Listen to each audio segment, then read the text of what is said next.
A fun bit of early internet history that's routing related concerns something that's known as the Morris worm, or also the Great Worm. So this is November of 1988. A student at Cornell named Robert Morris is trying, he claims, to map the internet. So this is very, very early on, the early internet.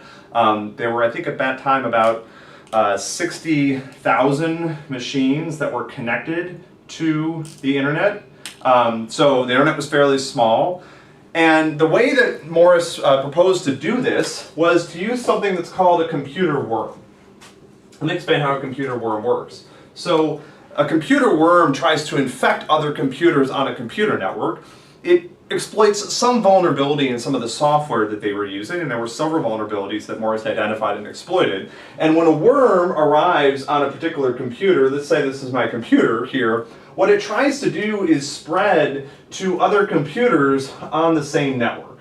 So it will contact those computers, and the same way that it arrived on this computer using some sort of security vulnerability, it will try to spread and to get onto these computers. And it keeps doing that. So it keeps finding new computers to infect, and over time tries to infect the entire network.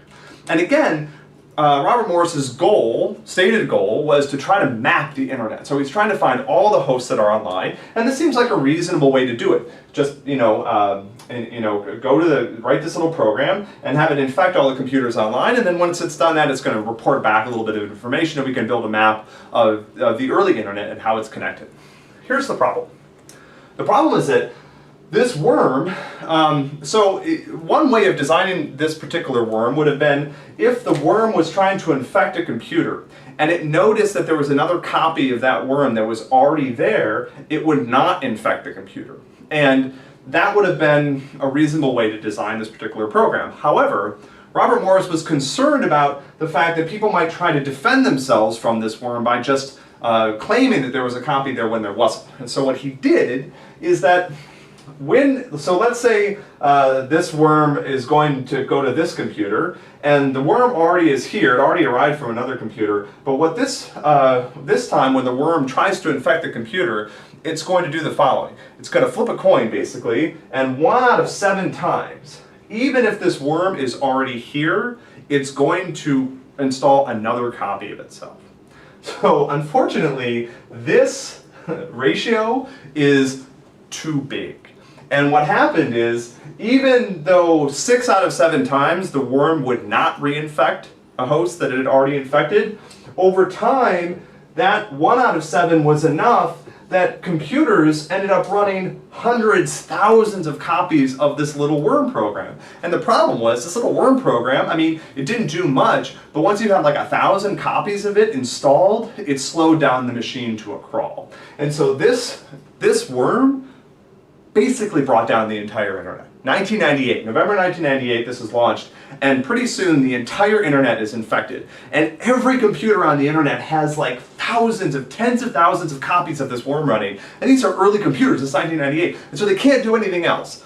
And what's interesting is it was almost impossible to get rid of this thing, because what would happen is, let's say I take this machine off the internet, and I remove all the copies of the worm, I reinstall its operating system or its software. As soon as I bring it back online, there's so many other copies of this worm out here that it's infected again immediately with a bunch of copies of the worm, and I'm right back where I started. And so, in order to solve this problem, what the people who ran the internet had to do was they had to disconnect every computer from the internet. In fact, this was a coordinated operation by everybody who ran computer networks that were part of the internet. They had to all be shut down. All of the computers on them had to be cleaned, so we had to reinstall the software to remove all traces of the worm. And only then, only once you were positive that the computer was clean and you had talked to everybody else, could you bring that computer back online. And this process required a fair amount of time and energy.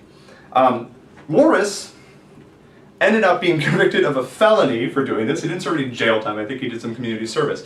So he's now a convicted felon, However, he's also a tenure professor of computer science at MIT and has gone on to do really interesting, brilliant work in a bunch of other areas. So this is The Great Worm. It's kind of a fun story about the early internet. It's not clear that we could do anything like this on the internet again. So if a worm like this infected the internet today, trying to get all of the machines that are part of the internet offline to do this sort of thing would be very, very, very, very difficult. And so we're lucky that we haven't been hit by anything remotely like this in the future.